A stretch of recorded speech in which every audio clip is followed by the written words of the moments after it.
The sum of 3 numbers in AP is 21 and their product is 231, find the numbers. ये चीज़ मैंने आपको सबसे पहले कंसेप्ट वाले में बताया था। अरिथमेटिक मीन का जब मैंने आपको कंसेप्ट बताया था तो मैंने क्या कहा था कि यहाँ पर अगर 3 नंबर्स आर इन AP, अगर ऐसा दिया जाए तो हमें वो 3 नंबर्स कौन कौन से लेने हैं, तो वो नंबर्स होने चाहिए हमारे पास A - D, A और A + D। और इसके पीछे का मैंने लॉजिक भी बता दिया था आपको कि ये 3 नंबर्स हमें इसलिए लेने हैं क्योंकि इन तीनों का जो सम है वो हमेशा मेंशन किया जाएगा, और सम मेंशन किया जाएगा तो जब इन तीनों का सम निकालेंगे तो D से D कैंसिल आउट हो जाएगा, तो बचेगा क्या, सिर्फ A बचेगा। इसलिए हम उससे डायरेक्टली A की वैल्यू निकाल सकते हैं। तो अब अपने क्वेश्चन को स्टार्ट कर देते हैं। अब देखिए हम सबसे पहले क्या करेंगे, लेट द 3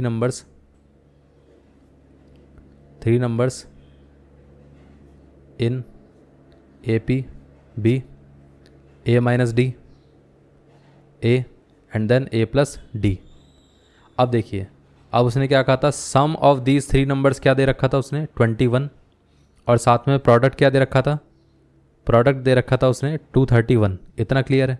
सबसे पहले हम सम की बात कर लेते हैं। अगर हम इसका सम करके देखें तो वो कितना आता है, A - D + A + A + D is equal to कितना रहेगा, 21। अब इन तीनों का एडिशन करके देखें तो D से D कैंसिल आउट हो जाएगा, बचेगा क्या, A + A which is 3 times of A is equal to 21। अगर यहाँ पर हम 3 से कैंसिल आउट करें तो यहाँ पर 1 आ जाएगा, ये आ जाएगा 7, तो A की वैल्यू कितनी आ गई, 7 आ गई। ये पार्ट क्लियर है। अब उसने साथ में क्या कहा था कि प्रोडक्ट ऑफ दीज 3 नंबर्स। अब यहाँ पर अगर हम प्रोडक्ट करके देखें तो A - D into A + D is equal to कितना आ गया, 231। अब यहाँ से देखिए ये कितना आ जाएगा, ये आ जाएगा 7 - D, हमने A की वैल्यू रख दी, यहाँ पर ये 7 आ जाएगा, और यहाँ पर ये 7 + D इज इक्वल टू कितना आ गया, 231। अब 231 को अगर हम 7 से कैंसिल आउट करें तो यहाँ पर ये 1 आएगा, और यहाँ पर ये कितना आएगा, ये आ जाएगा 7 3 21 एंड देन 7 3 21।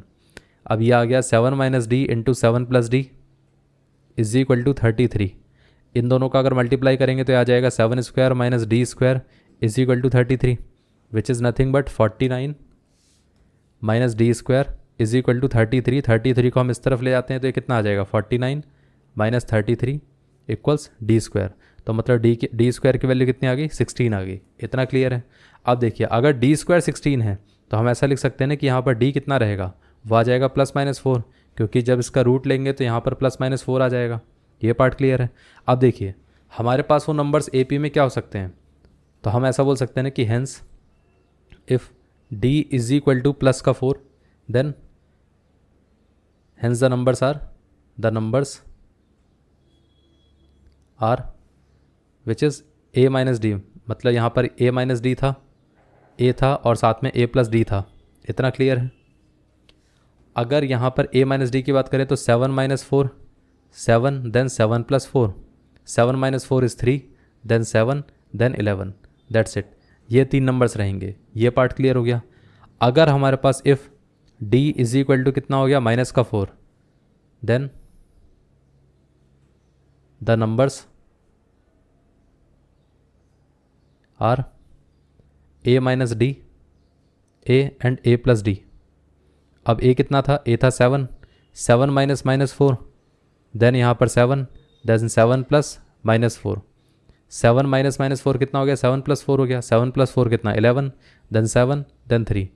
कहने का मतलब ये है कि या तो वो इंक्रीजिंग AP होगी या तो वो डिक्रीजिंग AP होगी, लेकिन नंबर्स 3, 7 और 11 ही रहेंगे, चाहे फिर वो उल्टा ऑर्डर में रहें चाहे फिर वो सीधा ऑर्डर में रहें, बात सेम ही रहेगी। इतना क्लियर है। और उसके साथ साथ हमारे पास यहाँ पर जो फर्स्ट टर्म है और यहाँ पर कॉमन डिफरेंस तो आ ही चुका है। ये पार्ट क्लियर हो गया। तो नंबर्स चाहे फिर ये रहें चाहे फिर ये रहें, दोनों ही आंसर होंगे। इतना क्लियर है। तो आपको दोनों आंसर लिख के दिखाने हैं।